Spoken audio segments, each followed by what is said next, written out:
Mode operation, जैसे हमने दो मोड पढ़ा था, एक डी मोड पढ़ा था, क्या पढ़ा था, सी मोड पढ़ा था, है ना। डी मोड यानी कि differential mode operation, C mode यानी कि कॉमन मोड पढ़ा था। ये दोनों मोड पढ़ा था हमने। अब इन दोनों मोड का क्या देखेंगे, ऑपरेशन देखेंगे। इसके पहले हमने क्या पढ़ा था, CMR पढ़ा था, है ना।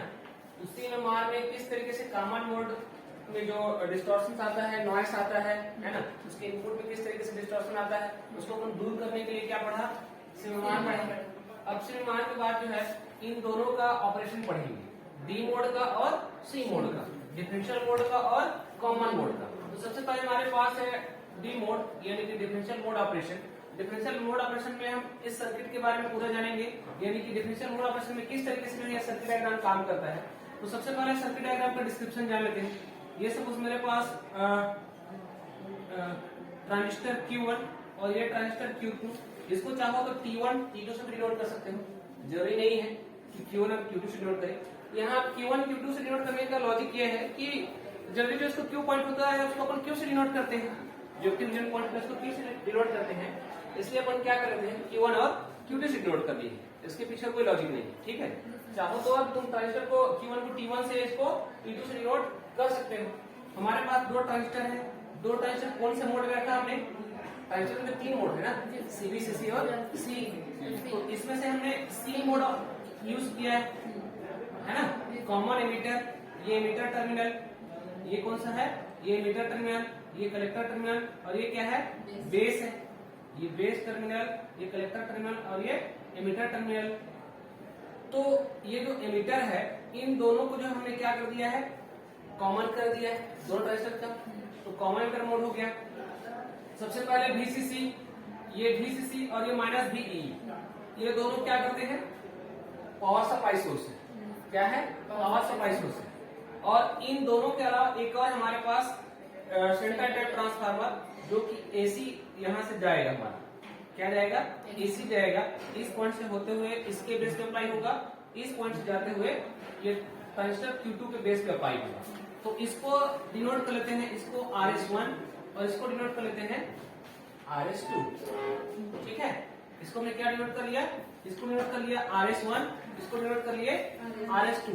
ये सोर्स रेजिस्टेंस इसलिए RS1, ये सोर्स रेजिस्टेंस RS2, यानी कि सप्लाई यहाँ से इनपुट के बेस के इनपुट पे जाएगा और यहाँ सप्लाई टू जो है इस बेस के इनपुट पे जाएगा। ट्रांजिस्टर में हम जल्दी क्या करते हैं, बेस पे इनपुट अप्लाई करते हैं, है ना। ट्रांजिस्टर के बेस पे इनपुट अप्लाई होता है और कलेक्टर पे क्या मिलता है, आउटपुट मिलता है। और एमिटर क्या करता है, करंट फ्लो कराता है। एमिटर क्या करता है, करंट फ्लो कराता है। अब यहाँ पे देख रहे हो कि ये AC सिंबल है, ये दोनों ट्रांजिस्टर पे हमने क्या यूज किया है, AC सिंबल यूज किया है। यानी कि हम ट्रांजिस्टर के जो दोनों ट्रांजिस्टर है उनके दोनों के बेस पे जो है, दोनों के इनपुट पे जो है हम AC सिग्नल अप्लाई कर रहे हैं। किसके थ्रू, सेंटर टाइप ट्रांसफार्मर के थ्रू, है ना। सेंटर टाइप ट्रांसफार्मर के थ्रू क्या कर रहे हैं, AC सिग्नल अप्लाई कर रहे हैं with the help of this transformer. तो एक तरफ पॉजिटिव गोइंग सिग्नल है, एक तरफ नेगेटिव गोइंग सिग्नल है। एक तरफ हमने पॉजिटिव सिग्नल अप्लाई किया, है ना। इसमें क्या होता है, इस सिग्नल में कैसे बनाते हैं, ये प्लस है, ये माइनस है। तो ये नेगेटिव सिग्नल देख रहे हो, ये क्या है, नेगेटिव सिग्नल, और ये क्या है, पॉजिटिव सिग्नल, है ना। तो ट्रांजिस्टर Q1 के बेस पे हमने पॉजिटिव सिग्नल अप्लाई किया है, पॉजिटिव AC सिग्नल अप्लाई किया है, और ट्रांजिस्टर Q2 के बेस पे हमने नेगेटिव AC सिग्नल अप्लाई किया है। तो दोनों के बीच में जो फेज डिफरेंस है वो कितने का है, 180 डिग्री का, है ना। दोनों के बीच में जो है आउट ऑफ फेज कितना है, 180 डिग्री का आउट ऑफ फेज है। तो 180 डिग्री का आउट ऑफ फेज है, तो ट्रांजिस्टर Q1 क्या करता है, ये जो AC पॉजिटिव सिग्नल है इसको डेवलप करता है, इसको क्या करता है, डेवलप करता है, ठीक है। और C टर्मिनल पे जो है यानी कि ट्रांजिस्टर के C टर्मिनल पे हमको क्या मिलता है, आउटपुट मिलता है। तो ये आउटपुट हो गया। ठीक वैसे जो है ये Q2 ट्रांजिस्टर का जो कलेक्टर पॉइंट है वो नेगेटिव सिग्नल को क्या करता है, डेवलप करता है। और दोनों का, इन दोनों का फेज चेंज कितना है, 180 डिग्री फेज चेंज है। तो 180 डिग्री फिर से चेंज करता है, तो टोटल कितना हो गया, 360 डिग्री फेज चेंज हो गया, 160 डिग्री फेज चेंज हो गया। तो हमको आउटपुट कितना मिलेगा, इतना मिलेगा। समझ में आ रहा है, आउटपुट हमको कितना मिलेगा, 360 डिग्री का आउट ऑफ फेज मिलेगा। अब यहाँ पे जो सेंटर टाइप ट्रांसफार्मर देख रहे हो, इसमें सेंटर टाइप ट्रांसफार्मर क्या होता है कि जो प्राइमरी कॉइल होता है, जो सेकेंडरी कॉइल होता है, दोनों में जो नंबर ऑफ कॉइल्स होते हैं वो बराबर होते हैं, प्राइमरी कॉइल और सेकेंडरी कॉइल। दो टाइप का ट्रांसफार्मर हमने पढ़ा है, एक स्टेप अप और एक स्टेप डाउन, एक अपचाई ट्रांसफार्मर और एक उच्चाई ट्रांसफार्मर। अपचाई ट्रांसफार्मर क्या करता है, एक स्टेप डाउन क्या करता है, ज्यादा लेता है कम देता है ना, इनपुट में उसको ज्यादा देते हैं और आउटपुट हमको कम देता है, ये अपचाई स्टेप डाउन है। स्टेप अप क्या करता है, कम लेता है, उसमें नंबर ऑफ टर्न्स यानी कॉइल की संख्या क्या रहती है, कम रहती है, जबकि सेकेंडरी कॉइल में कॉइल की संख्या अधिक रहती है, यानी कम लेता है और हमको ज्यादा देता है आउटपुट। लेकिन सेंट्रल ट्रांसफार्मर क्या करता है, दोनों में जो नंबर ऑफ टर्न्स रहते हैं, दोनों में जो नंबर ऑफ कॉइल की संख्या रहती है, जो नंबर ऑफ टर्न्स कॉइल रहता है प्राइमरी कॉइल में भी और सेकेंडरी कॉइल में भी, तो दोनों में कॉइल की संख्या क्या रहती है, बराबर रहती है। अब उसके बीच में एक तीसरा टर्मिनल रहता है, तो उसको क्या बोलते हैं, ग्राउंड बोलते हैं। क्या बोलते हैं उसको, ग्राउंड बोलते हैं। ठीक है, ट्रांसफार्मर में देखना, ट्रांसफार्मर नहीं देखे हो तो दिखा देंगे एक आदमी। ट्रांसफार्मर में जो है जिधर से एसी जब हम जोड़ते हैं, जिधर से हम एसी जोड़ते हैं उधर केवल 2 ही वायर रहता है, लेकिन जिधर से आउटपुट मिलता है ना उधर से 3 वायर रहता है। क्या रहता है, 3 वायर रहता है। समझ में आ रहा है, ट्रांसफार्मर गिर जाता है वो, उसमें 3 फेज रहता है, वही है। हाँ, तो ट्रांसफार्मर वो वाला ट्रांसफार्मर अलग है और जो यूज करते हैं एसी ट्रांसफार्मर वो अलग है। जो बड़े बड़े खंभों पे लगे रहते हैं ट्रांसफार्मर, वो ट्रांसफार्मर अलग है। हालांकि दोनों का वर्किंग प्रिंसिपल सेम है, लेकिन यहाँ पे हमने कौन सी यूज किया है, एसी ट्रांसफार्मर यूज किया है। ठीक है, और एसी ट्रांसफार्मर में जो है जो इनपुट सिग्नल रहता है उस पे 2 कनेक्शन रहता है, आउटपुट पे 3 कनेक्शन रहता है, तो बीच वाला क्या रहता है, ग्राउंडेड रहता है। ठीक, जैसे मालूम है यहाँ पे 12 वोल्ट अप्लाई किया, कितने वोल्ट, 12 वोल्ट। और ट्रांसफार्मर मालूम है इस तरीके का है, ये हमारा ट्रांसफार्मर है। ट्रांसफार्मर है तो इधर से 2 वायर, इधर से मैं सीधा सीधा क्या दूंगा, इसको एसी दूंगा। क्या दूंगा, एसी। ये प्लस माइनस, इसको प्लस कनेक्ट कर दिया, इसको माइनस कनेक्ट कर दिया। इधर आया 3 इनपुट, सॉरी 3 आउटपुट आया है, ये तो इनपुट हो गया। यहाँ से सीधे ये क्या हो गया, आउटपुट हो गया। तो आउटपुट में ये प्लस माइनस और ये क्या रहता है, ग्राउंडेड रहता है। क्या रहता है, ग्राउंडेड रहता है। हाँ, उसी को क्या बोलते हैं, अर्थ बोलते हैं। उसी को क्या बोलते हैं, अर्थ बोलते हैं, उसी को अर्थिंग बोलते हैं। समझ में आ गया बात। ठीक है, अब ये 12 वोल्ट का है तो चाहूं तो इन दोनों कनेक्शन करके या इन दोनों कनेक्शन करके मैं 2 सेक्शन बना सकता हूँ। कितना बना सकता हूँ, 2 सेक्शन बना सकता हूँ। इसके बारे में कभी और चर्चा करेंगे, ये थोड़ा लंबा है। ठीक है, मैं सबसे पहले हम इस पे आ जाते हैं।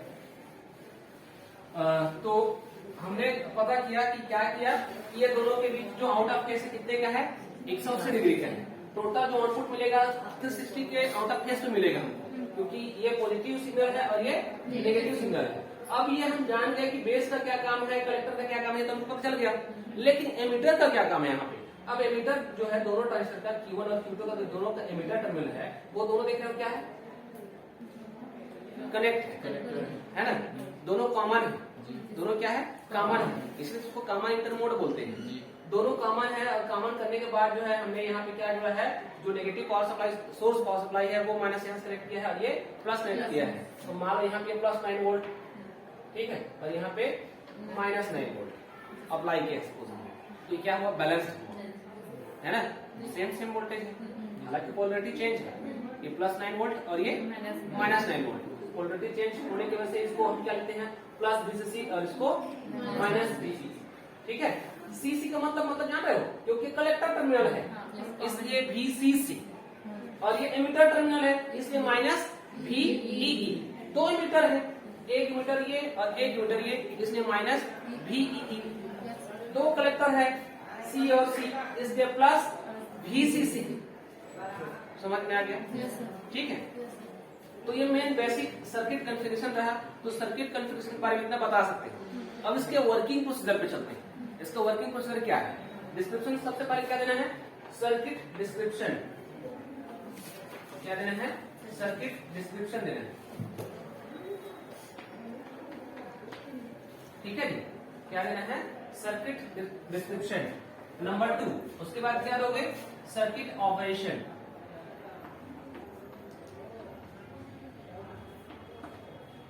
ठीक है, नंबर 2 क्या देंगे अपन, सर्किट ऑपरेशन। अब इसके ऑपरेशन के बारे में बात करते हैं। डिस्क्रिप्शन में हमने क्या क्या यूज किया उसके बारे में बताना रहता है, यानी कि एक तरीके का सचित्र वर्णन।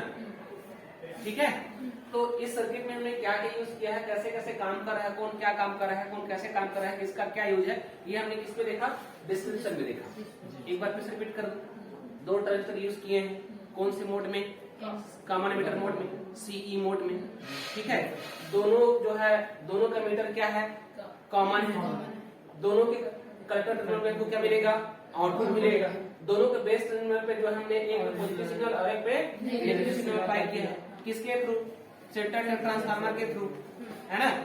ये पॉजिटिव सिग्नल को एक्सेप्ट करता है और ये नेगेटिव सिग्नल को एक्सेप्ट करता है, ये पॉजिटिव सिग्नल को डेवलप करता है और ये नेगेटिव सिग्नल को डेवलप करता है। कौन से टर्मिनल के थ्रू, कलेक्टर टर्मिनल के थ्रू। और डेवलप करने के बाद जो है 360 फेज चेंज का हमको जो है आउट ऑफ फेज पे आउटपुट मिलता है ना। ये रेजिस्टेंस आरसी, ये रेजिस्टेंस आरसी, ये रेजिस्टेंस RS1, ये रेजिस्टेंस RS2, ये एक और रेजिस्टेंस लगाया हमने RE, ताकि जो ज्यादा वोल्टेज हो एमीटर पे, है ना, या फिर करंट यदि यहाँ पे ज्यादा सप्लाई हो रहा हो तो उसको क्या करते हैं, ड्रॉप कर दे।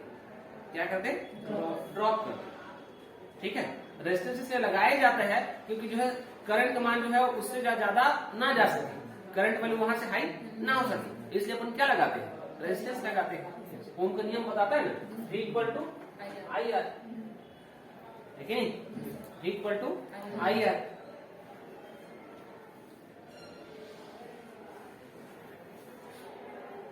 तो ये रेजिस्टेंस हमने करंट के लगा रखा है ताकि बेस में जो है ज्यादा वोल्टेज हो, इसके लिमिट से ज्यादा वोल्टेज हो तो उसको क्या करते, ड्रॉप कर दे। ठीक है, अब इसके ऑपरेशन पे चलते हैं। मेन हमारा ऑपरेशन क्या है, ऑपरेशन पे लिखो, in the differential mode operation, in the differential mode operation the two input signals are different from each other. In the differential mode operation, in the differential mode operation the two input signals are different, the two input signals are different from each other, from each other. The two input signals from different each other.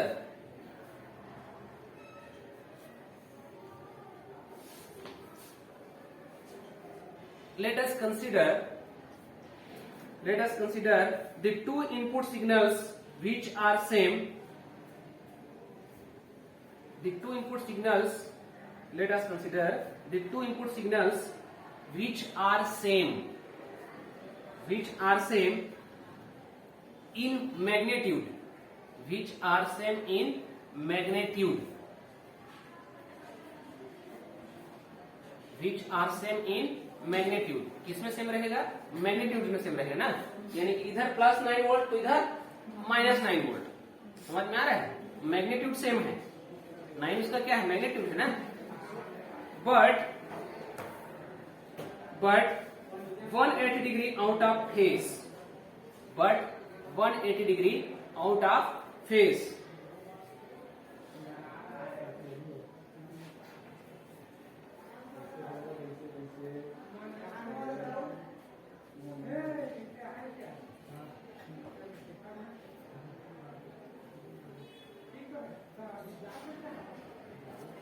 And this is connected to the center tap transformer. And this is connected to the center tap transformer. And this is connected to the center tap transformer. ये centre tap transformer के through जो है यहां से connect है, दोनों transistor के base हो गया। अब नीचे लाइन में लिखो, एक लाइन छोड़ दो, नीचे लाइन में लिखो, assume that the sine wave, assume that the sine wave on the base of Q1, the sine wave on the base of Q1, on the base of Q1 is positive signal, is positive signal,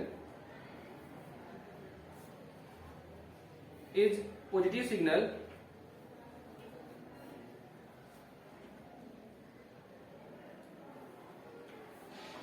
is positive signal, while on the base of Q2, while on the base of Q2 is negative signal, is negative signal.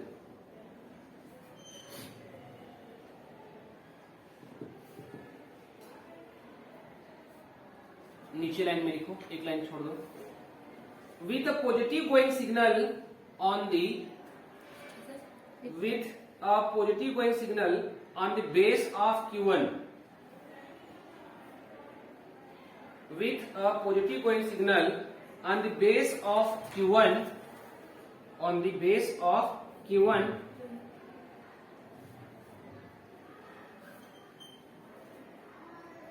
an amplified negative going signal, an amplified negative going signal develop on the collector of Q1.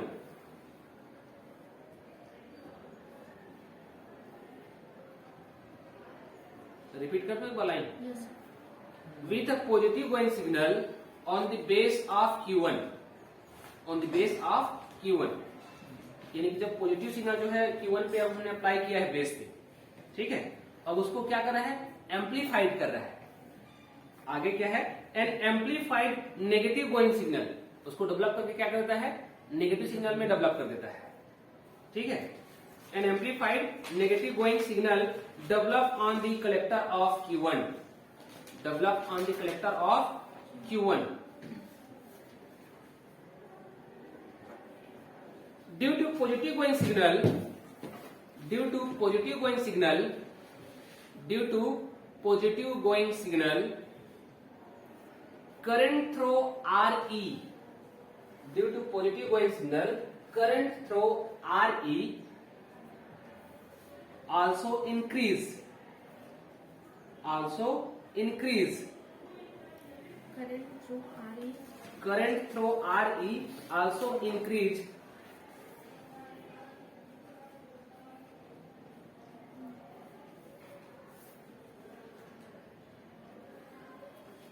and hence a positive going wave, and hence a positive going wave is a develop, and hence a positive going wave is a Sir, develop, एक minute, growing है कि going? going, Going. GOING, going, growing नहीं ना, going, and hence positive going wave is developed across RE, is developed across RE,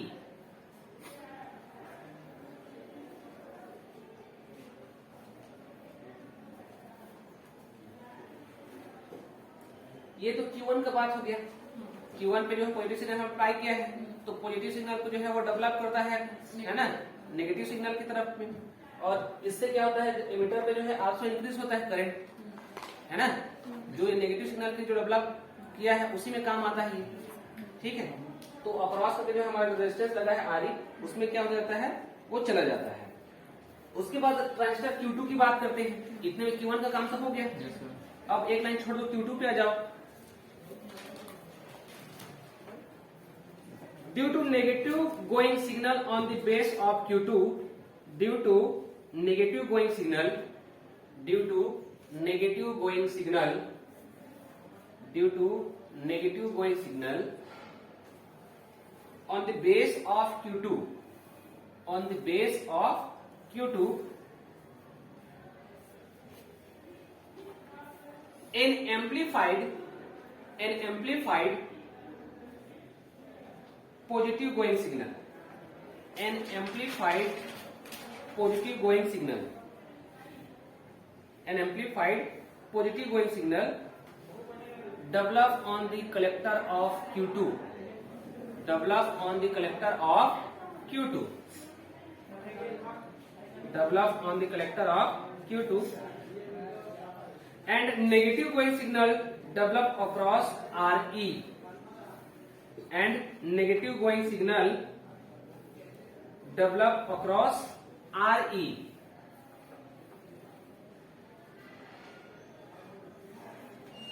and negative going signal develop across RE, because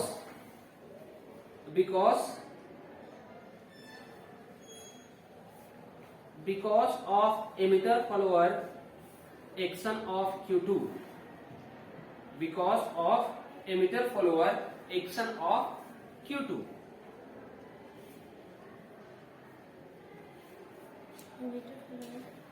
emitter follower action of Q2। समझ में आ गया? यानी कि दोनों ही transistor जो है डेवलप करने के लिए किसका हेल्प ले रहे हैं? एमिटर का, Re का। किसका हेल्प ले रहे हैं? Re का हेल्प ले रहे हैं, जिसके थ्रू जो है क्या रहा है, ये डेवलप हो रहा है। इधर पॉजिटिव को ये नेगेटिव डेवलप करता है, इधर नेगेटिव को ये पॉजिटिव डेवलप करता है with the help of Re, across Re, है ना। तो इसको हम क्या कहेंगे जी? दोनों फॉलो कर रहे हैं किसको? एमिटर को फॉलो कर रहा है, इसलिए इसको क्या कहेंगे? एमिटर फॉलोअर सर्किट कहेंगे। क्या कहेंगे? एमिटर फॉलोअर सर्किट कह रहे हैं। समझ में आ रहा है ना? ये पॉजिटिव को नेगेटिव डेवलप कर रहा है with the help of Re, ये नेगेटिव को पॉजिटिव डेवलप कर रहा है with the help of Re। तो एमिटर फॉलोअर हुआ कि नहीं हुआ? हुआ ना?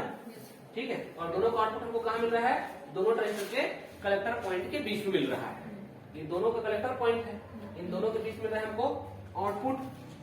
समझ में आ गया? ठीक है। अब नीचे लाइन में लिखो,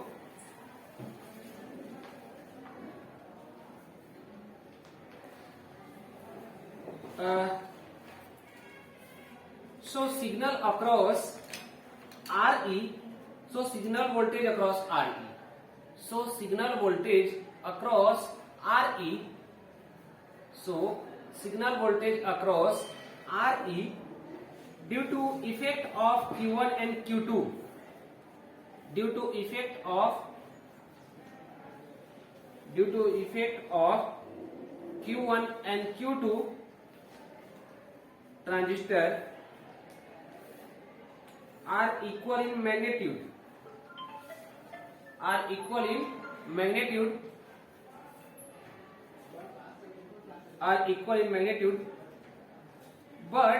180 degree out of phase,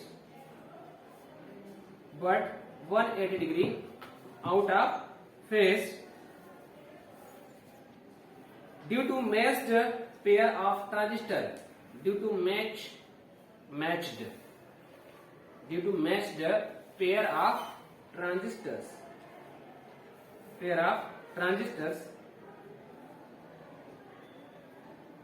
है ना। ये दोनों किसकी वजह से? दोनों ट्रांजिस्टर जब मैच किए तब तो ऐसा हो रहा है ना। Yes.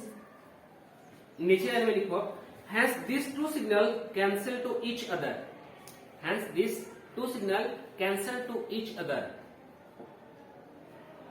hence these two signal cancel to each other,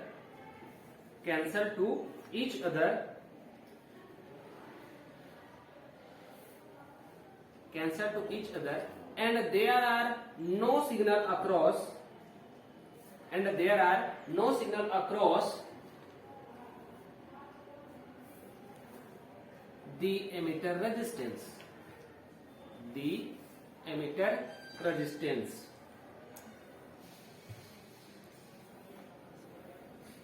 so finally no AC signal current,